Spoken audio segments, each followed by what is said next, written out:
Hello everyone, welcome to Simplified Schooling. So today we are going to start class 8 science syllabus and its first chapter is crop production and management. So in today's video we will learn that how crops are being produced and what are the set of agriculture practices performed to improve the growth, development and yield of the crops. But before moving on to the crops, it is necessary for us to know that why living organisms require food. So, everyone knows that all living organisms require food, whether it be plants or animals. But since plants are autotrophs, they can synthesize their own food by the process of photosynthesis. But the animals, including humans, cannot make their own food. So do you know from where do animals get their food from? So they get their food from plants or animals or both.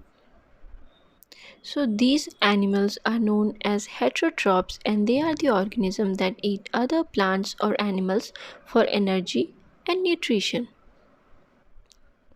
So, the food that we eat, the energy from that food is utilized by organisms for carrying out their various body functions such as digestion, respiration, and excretion. So, it is the food that provides energy to carry out different body functions. So, for the proper functioning of the body, food is must. So, now that we all need food, so how can we provide food to a large number of people in our country? So, for that, food has to be produced on a large scale, and in order to provide food for a large population, regular production, proper management, and proper distribution of crops is necessary. Now, let's see how was agriculture born. So, till 10,000 BCE, people were nomadic. That is, they were wandering in groups from place to place in search of food and shelter. So they preferred moving from one place to another rather than living at one place all the time. They used to eat raw fruits and vegetables, and later they started to hunt animals for food. And after some time, they could cultivate land and could produce rice, wheat, and other food crops, and thus the agriculture was born. Now let's see that what do we mean by a crop. So when the plants of the same kind are cultivated at one place on a large scale, it is called a crop. So, a crop of wheat means that all the plants grown in a field are that of wheat only. So, the key word here is that all the plants should be of the same kind and they should be cultivated at one place on a large scale. If in a single field different kind of plants are planted together, that does not mean that it is a crop. All the plants should be of the same kind and also they must be cultivated at one place and not at the different places. Okay? Now, the crops are of the different types like cereals, vegetables and fruits. But all these can be classified on the basis of the season in which they grow. As you all know that India is a vast country and the climatic conditions like temperature, humidity and rainfall vary from one region to the another. So, due to such variations in temperature, humidity and rainfall, there is a variety of crops grown in different parts of the country. But despite of all this diversity, two broad cropping patterns can be identified.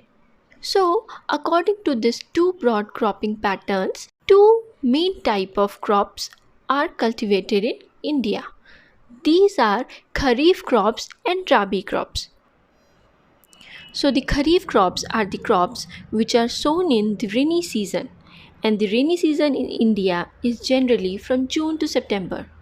So by this you can understand that the Kharif crops are the crops that are grown in between June to September. And one more thing you can understand by this is that the Kharif crop needs more water for the proper growth and hence they are cultivated during the rainy season. Now let's have a look on the examples of Kharif crops. So the first is paddy, which is a rice plant. So, when the rice is in unprocessed form, along with its outer cover, it is known as paddy. Second is maize, which is also known as corn. Third is soyabean. Fourth is groundnut, which is also known as peanut. And the fifth is cotton. Now let's have a look on the second type of crops, that is Rabi crops. So the Rabi crops are grown in the winter season, and in India winter season lasts from October to March. Now the Rabi crops are grown in the winter season because they do not require much rainfall. The examples of Rabi crops are wheat, gram, pea, mustard and linseed. So this was all about the Rabi crops and the Kharif crops, which are grown in the winter season and monsoon season respectively. But some plants are also grown during the summer seasons, and these are pulses and the vegetables which are grown during summer season at many places. Now you can get one question, that why paddy cannot be grown in the winter season. So the answer is simple, that the paddy requires a lot of water, therefore it is grown only in rainfall season. Because during winter season so much of water cannot be arranged by the farmers. These crops need submerged water for their proper growth, and hence they are cultivated during the rainy season. Now let's have a look on the basic practices of crop production. So the cultivation of crop involves several activities undertaken by the farmer over a period of time. All these activities you may have already seen performed by the gardener or even by you when you grow ornamental plants in your house. So, all these activities or tasks are referred to as agriculture practices. These agriculture practices, in the order which they are performed, are as follows. So, the first step is preparation of the soil. Second step is sowing of the seeds. Third step is adding manure and fertilizers to the soil. Fourth is irrigation. Fifth is protection of crops from the weeds. Sixth is harvesting of the crops, and the seventh is proper storage of the crops. Now let's have a look on each of the activities in detail. So the first one is preparation of the soil. So the preparation of the soil is the first step before growing a crop, and it is one of the most important tasks in agriculture. So in the preparation of the soil, the farmer turns the soil and loosen it. Now why is it most important? So, it is most important because if the soil is not prepared, you cannot sow the seeds in hard soil. So, it is obvious that plants cannot grow if the soil is hard. So, the soil is loosened and churned in the fields so that it can be reduced to grain size before sowing the seeds. Now, let's have a look on the benefits of loosening the soil. So the first benefit is that this allows the root to penetrate deeper into the soil. And the second benefit is that because of the loosening of the soil, the aeration in the soil is better. Thus, the air is available for the roots to breathe easily even when they go deeper into the soil. Now, one more question arises, that why does the loosening of soil allows the roots to breathe easily? So it is because the loosened soil helps in the growth of earthworms and microbes present in the soil, which are the friends of the farmer, because these organisms further turn and loosen the soil and add humus to it. So the humus is a dark organic material that forms in soil when plant and animal matter decays. Now let's know what does the soil contains. So the soil contains minerals, water, air and some living organisms. And in addition to all these, dead plants and animals also get decomposed by the living organisms present in the soil. And in this way, the various nutrients held in the dead organisms are released back into the soil, and these nutrients are again absorbed by the plants. So since only a few centimeters of the top layer of soil supports plant growth, turning and loosening the soil brings the nutrient-rich soil to the top so that plants can use these nutrients. So this is the reason why turning and loosening of soil is very important for the cultivation of crops. And the process of loosening and turning of the soil is called tilling or plowing. This is done by using a plow. So the plows are made of wood or iron,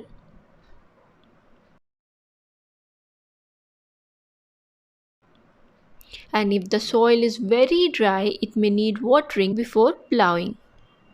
So the plowed fields may have big pieces of soil called crumbs, and it is necessary to break these crumbs with a plank. So a plank is an agricultural implement used for breaking crumbs in the plowed field. And the plank is kept pressed to the ground in order to break the crumbs. Now let's have a look on the leveler.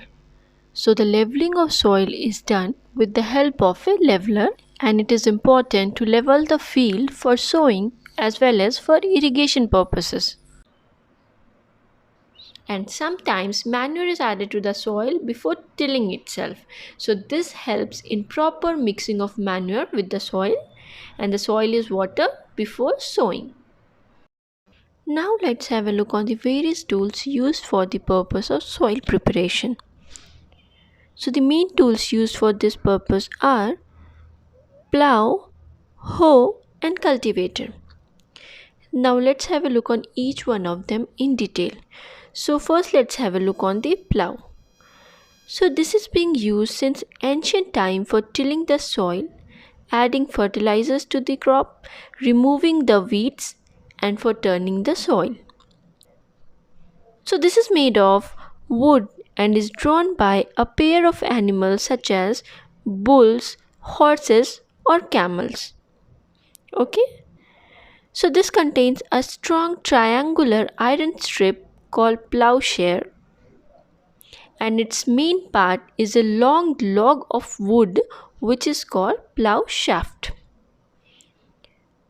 There is a handle at one end of the shaft, and the other end is attached to a beam which is placed on the animal's neck. Okay, so one pair of bull or horse or camel and a man can easily operate the plow. But nowadays, the indigenous wooden plow is increasingly being replaced by iron plow. Now let's have a look on the hoe. So the hoe is a simple tool which is used for removing weeds and for loosening the soil. It has a long rod of wood or iron, and a strong, broad and bent plate of iron is fixed to one of its end, and it works like a blade, and this is pulled by the animal. And nowadays plowing is done by tractor driven cultivator, and this saves labor and time. Now the second activity is sowing of the seed.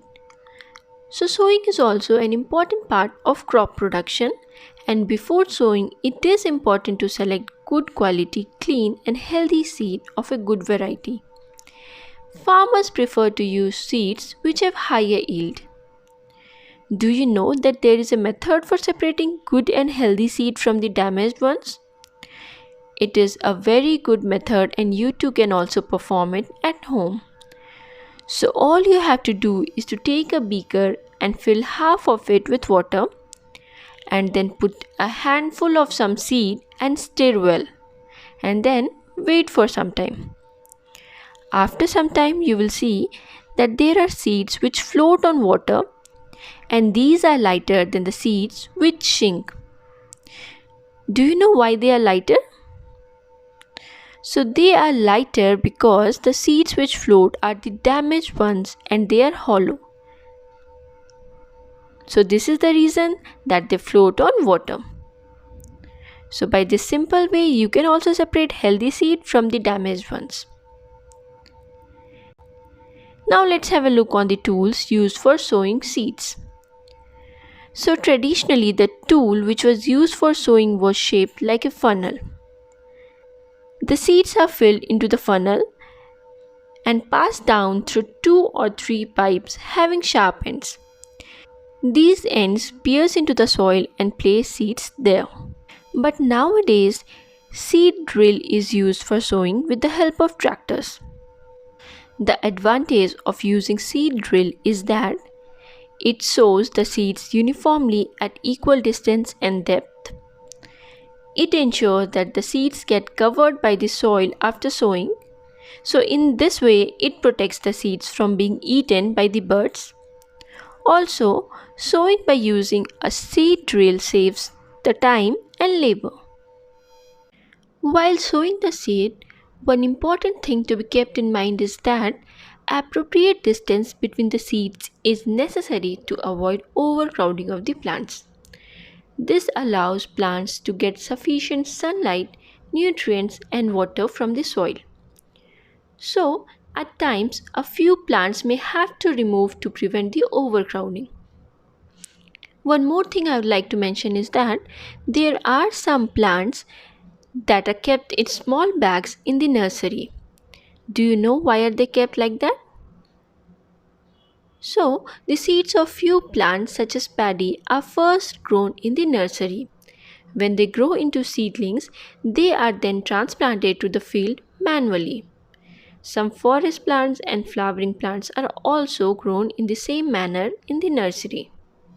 So, these plants are first grown in nursery so that when they grow into seedlings, the farmer can select the healthy seedlings, and as a result of this, the crop production is increased. Now let's have a look on the third activity, which is adding manure and fertilizers to the soil. So the substances which are added to the soil in the form of nutrients for the healthy growth of plants are called manure and fertilizers. So earlier we have already read that the soil supplies mineral nutrients to the crop plants, and these nutrients are essential for the growth of the plants. So now, what is the use of this manure and fertilizers? So the answer is that in certain areas, farmers grow crops after crops in the same field, and the field is never left uncultivated. So due to this continuous cultivation of crops, the soil becomes poor in nutrients, and therefore the farmers have to add manure to the field to replenish the soil with nutrients. This process is called manuring, and the improper or insufficient manuring results in weak plants. Now, what is manure? So, the manure is an organic substance obtained by the decomposition of plants or animal waste. The farmers dump plant and animal waste in pits at open places and allow it to decompose.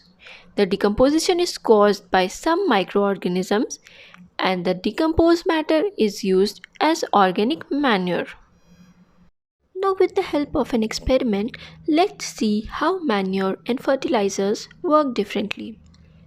So, when you will plant seeds of same crop under same conditions, having only difference that either they will contain manure or fertilizer or none, then you will notice that there is a difference in their growth. So what you have to do is to take moong or gram seeds and germinate them. Now select 3 equal sized seedlings and take 3 empty glasses. Now mark them A, B and C. To glass A, add little amount of soil mixed with a little cow dung manure. And in glass B, put the same amount of soil mixed with a little urea, which is a fertilizer.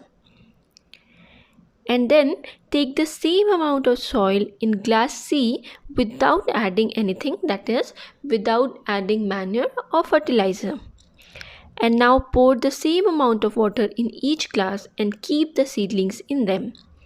Keep them in safe place and water them daily. Now, after 7 to 8 days, observe their growth. So you will notice that all the plants in all the glasses did not grow at the same pace. Among all the 3 glasses, glass B, that is the glass containing fertilizer, showed better and faster growth of plant, and the glass C, that is the glass without any urea or manure, showed the least growth. So, both the manure and fertilizer perform the same role in providing nutrients to crop, but they bring different benefits. So, the fertilizers are the chemicals which are rich in only particular nutrients. So, the fertilizers can meet the precise nutrient needs of the crop, and in this way, the use of fertilizers has helped farmers to get better yield of crops such as wheat, paddy, and maize. But the excessive use of fertilizers has made the soil less fertile. Fertilizers have also become a source of water pollution. Therefore, in order to maintain the fertility of the soil, we have to substitute fertilizers with organic manure, or you can leave the field uncultivated in between two crops. So, in comparison to fertilizers, manure is more beneficial for the soil. It not only improves soil texture, but it also improves water retaining capacity of the soil, and it replenishes the soil with nutrients. So now, once again, let's revise about the manure and fertilizers. So as discussed earlier, manure is an organic substance obtained from the decomposition of plant or animal waste. Its advantages are that it replenishes the soil with nutrients and it improves the soil texture as well as its water retaining capacity. Now let's have a look on the fertilizers. So the fertilizers are the chemicals which are rich in particular nutrients and these are produced in factories. Example of fertilizers are urea, ammonium sulfate, superphosphate, potash and nitrogen phosphorus potassium, that is NPK. Now the advantages of fertilizers are that it has helped farmers to get better yield of crops, and the disadvantages of fertilizers are that the excessive use of fertilizers has made the soil less fertile and these have become a source of water pollution. Now let's have a look on the another method of replenishing the soil with nutrients, that is through the practice of crop rotation.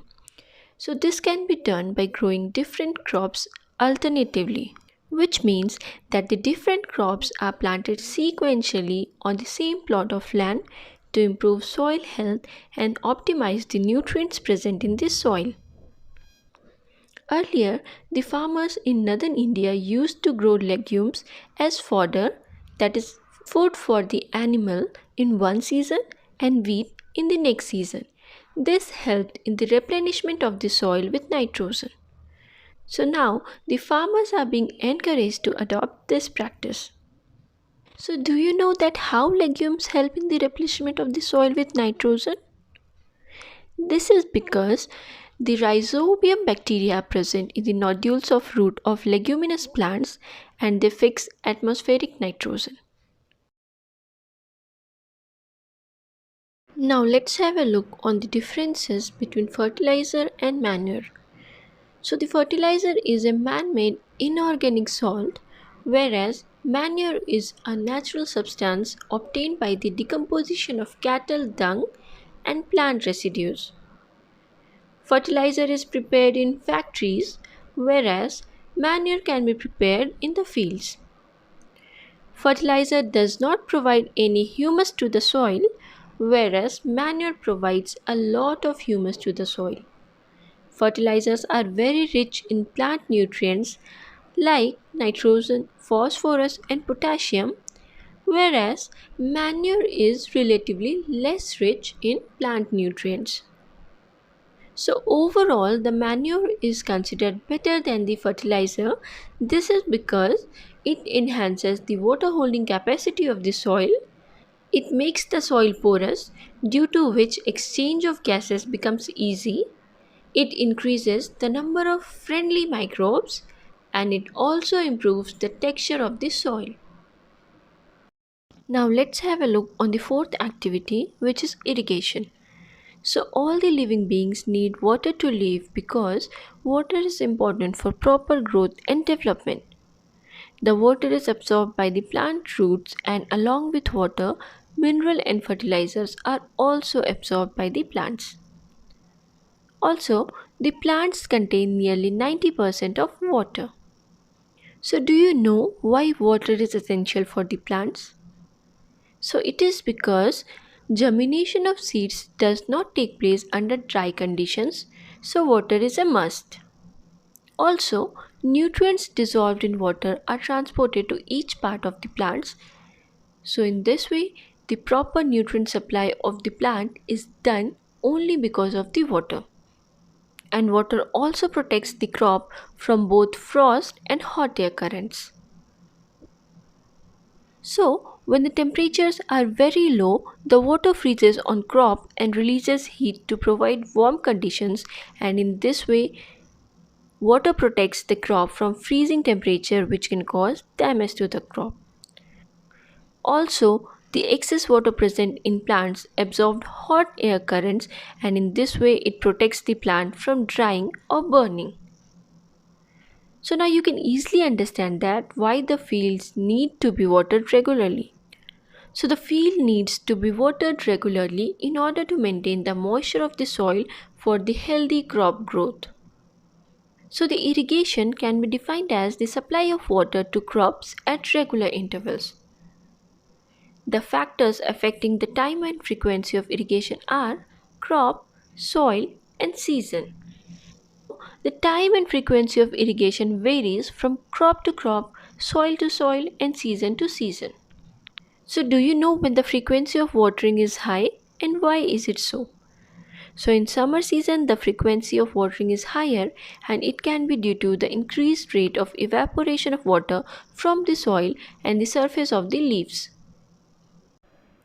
The sources of water for irrigation are wells, tube wells, ponds, lakes, rivers, dams, and canals. So, the irrigation methods can be divided into two categories. First is the traditional method of irrigation, and the second is the modern method of irrigation. So, the traditional irrigation methods include moat or pulley system, chain pump, dhekli, and rahat. Whereas the modern methods of irrigation include sprinkler system and drip system.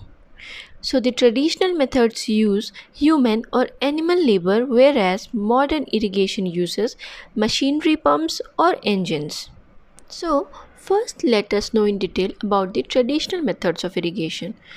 So in the traditional method, the water available in wells, lakes and canals is lifted up by different methods in different regions for taking it to the fields.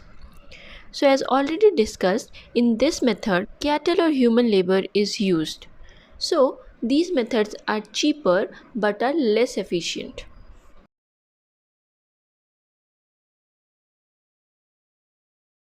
So the first traditional method of irrigation is moat.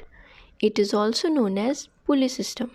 And as the name suggests, a pulley is used to draw water from the sources. It consists of a rope and a pulley. So at one end of the rope, a bucket is tied and another end is pulled by the animals or humans to draw the water.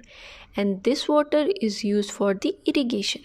So, in the village, like the people used to draw the water from the well, in the same way, water is drawn from the well in the mode method of irrigation. Now, the second method is the chain pump. So, the chain pump consists of two large wheels connected by a chain, and on this chain, buckets are attached. So the bottom wheel is half immersed in the water source, and as the wheel is turned, the connected bucket dip into the pool and pick up the water. The chain then lifts them up to the upper wheel where the water from the bucket is transferred to the pool. And again from this pool the water is used for the irrigation purpose. So this method is used to retrieve water from deep trenches, ditches and low irrigation canal. Now the third method is known as dhekli. So in the dhekli method, the ropes and containers are used to get water from the well. So the person takes out the water manually through a bucket and pour it into the field. And in this way, a lot of water wastage occur, and now due to scarcity of water, people don't use this method of irrigation anymore. Now the fourth one is rahat. It is also known as liver system because in Rahat system, cattle are used to move a liver in a rotating manner. So now what is a liver? A liver is a rigid body capable of rotating on point on itself. Okay? So, what happens in this system is that there is a large wheel that has buckets or containers placed on the rim of the wheel, which picks up water from a stream and is connected to the lever through many gears. Now, the wheel is then rotated with the help of the lever by domestic animals like oxen, buffalo, or cow to uptake the water from the source. And in this way, water flows into the bucket that could then be dumped over the crops. So, in this way, irrigation is done with the help of the cattle. So, now let's summarize all the traditional methods of irrigation. So, mode is a pulley system of irrigation, and in this method, a rope and pulley is used to draw water from the well. The second is the chain pump, which consists of two large wheels connected by a chain, and the wheel is turned in order to collect water. Third is the dhekli, and in this method a rope and a container is used to get water from the well. The fourth one is the rahat, which is a lever system in which the cattle is used to move the lever in a rotating manner in order to fill the container with water, which is then used for the irrigation. When the water supply is deep, pumps are commonly used for lifting water. Diesel, biogas, electricity, and solar energy is used to run these pumps. Now let's have a look on the modern methods of irrigation. So the modern methods of irrigation help us to use water economically, and the main methods used are sprinkler system and drip system. First, let's have a look on the sprinkler system. So this system is more useful on an uneven land where sufficient water is not available. So in this system, there are perpendicular pipes having rotating nozzles on the top and are joined to the main pipeline at regular intervals. So when the water is allowed to flow through the main pipeline under pressure with the help of a pump, it escapes from the rotating nozzles and gets sprinkled on the crop as if it is raining. So a sprinkler is very useful for lawn, coffee plantation and several other crops. Now let's have a look on the second method, which is the drip system. In this system, the water falls drop by drop directly near the roots, so it is called drip system. It is the best technique for watering fruit plants, gardens and trees. Water is not wasted at all, and it is a boon in regions where availability of water is poor. Now let's summarize both the sprinkler system and the drip system. So the sprinkler system is a method of applying irrigation water which is similar to natural rainfall, because in this system water is distributed through a system of pipes, usually by pumping, and it is then sprayed into the air through sprinklers so that it breaks up into small water drops which fall onto the ground. And the drip system involves placing tubings with emitters on the ground alongside the plants. So these emitters slowly drip water into the soil at the root zone and is very beneficial in the regions having poor water supply. Now let's have a look on the fifth activity of agricultural practice, which is protection from weeds. So, in a field, many other undesirable plants may grow naturally along with the crop. These undesirable plants are called weeds, and the removal of weeds is called weeding. So, do you know why weeding is necessary?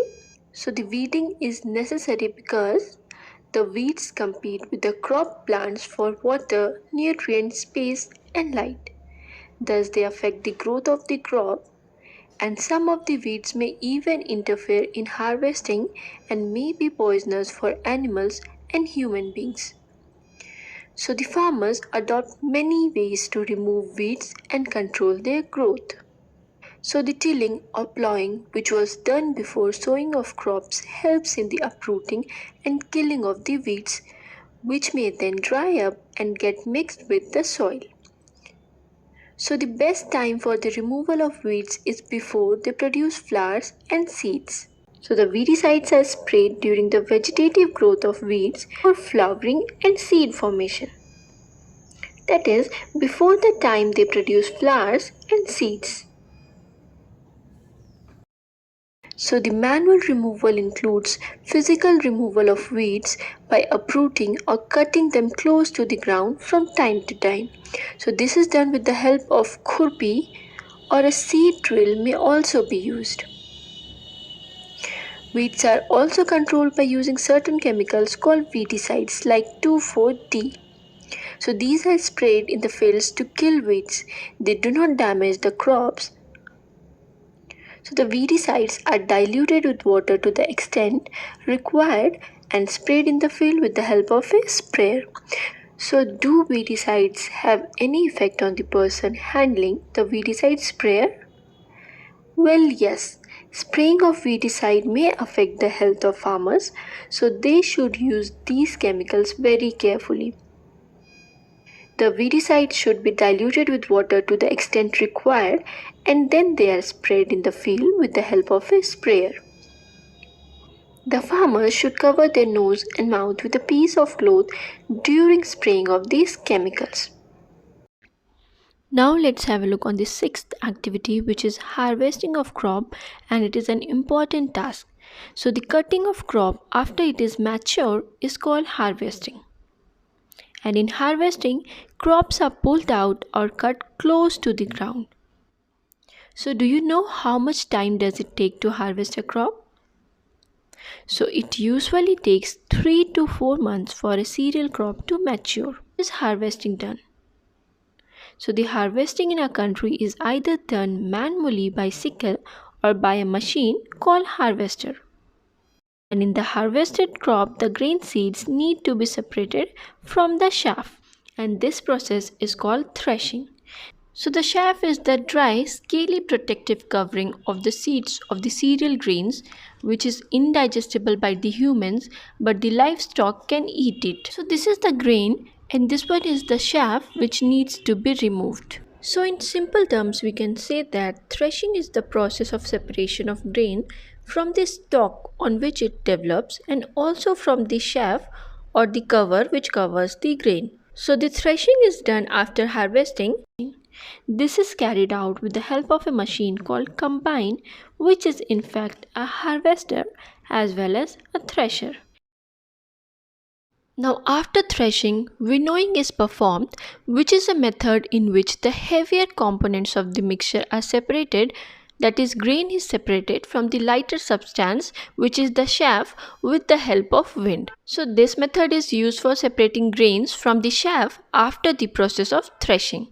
So the farmers with small holdings of land do not use machines like combine to separate the chaff from the grain, and they do it by the process of winnowing.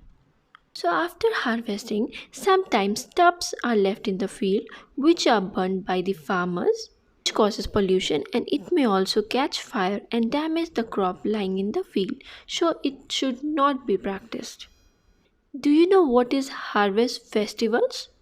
So as you already know that after 3 to 4 months of hard work, there comes the day of harvest. The sight of golden fields of standing crops laden with grains fills the heart of farmer with joy and a sense of well-being.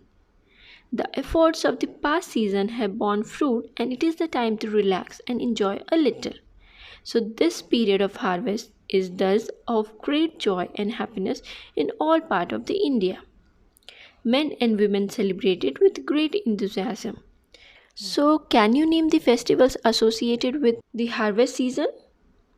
So, these are Pongal, Baisakhi, Holi, Diwali, Nabanya, and Bihu.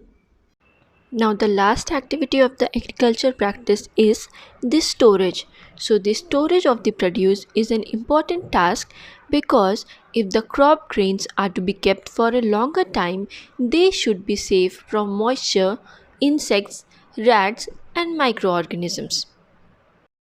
Now let's see that why is it important to dry a freshly harvested grain in sunlight. The fresh crop has more moisture, and if freshly harvested grains are stored without drying, they may get spoiled or attacked by organisms, losing their germination capacity. Hence, before storing them, the grains are properly dried in the sun to reduce the moisture in them. This prevents the attack by insect, pests, bacteria, and fungi. And the farmers store grains in jute bags or metallic bins. However, the large scale storage of grains is done in silos and granaries to protect them from pests like rats and insects.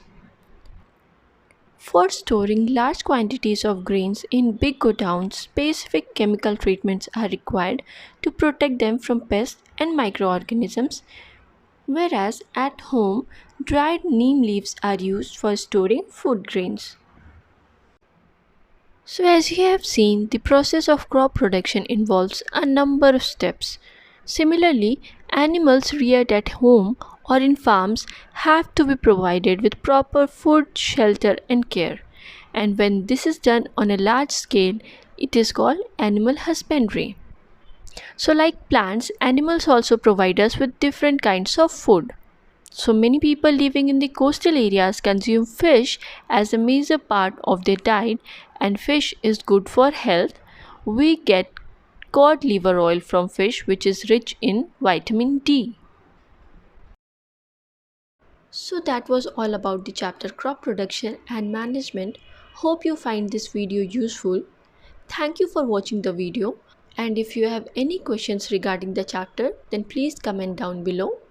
And also like, share and subscribe to the channel Simplified Schooling.